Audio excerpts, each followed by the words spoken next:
Yeah, but what about this idea that, as a human species, I'm sure no one was thinking that, oh, we need to avoid carbs.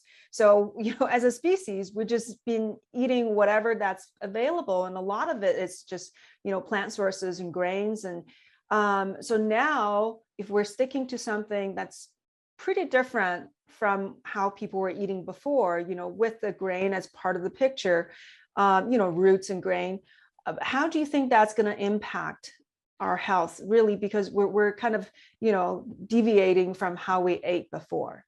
Well, our ancestors valued the animal protein the most, which is protein and fat. Carbohydrates were not as valued as organ meat and a carcass from an animal that they killed.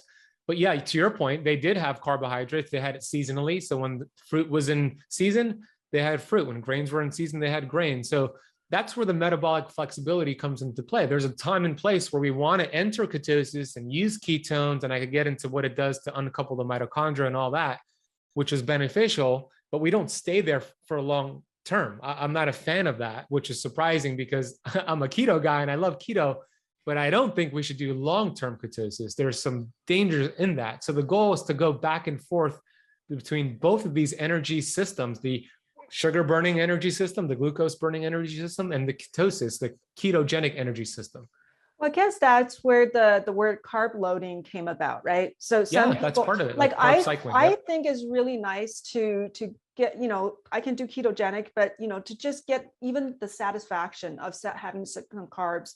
And it's not, when I do that, I don't gain weight. I almost think that you're propelling weight loss. What are your thoughts on this carb loading concept?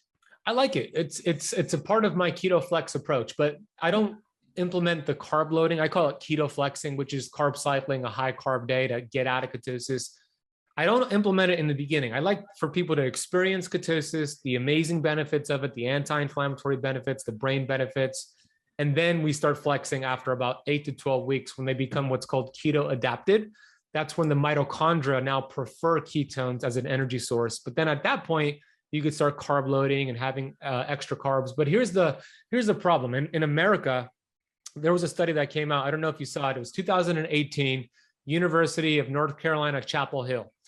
The study showed that only 12% of adults in America are metabolically healthy, meaning 88% of Americans are metabolically unhealthy. And they categorize that looking at triglycerides, blood pressure, A1C, insulin. Are they on medication, off medication? Only 12% fit the bill for that. So 88% of people need to experience a lower glucose and insulin sort of diet, which is keto.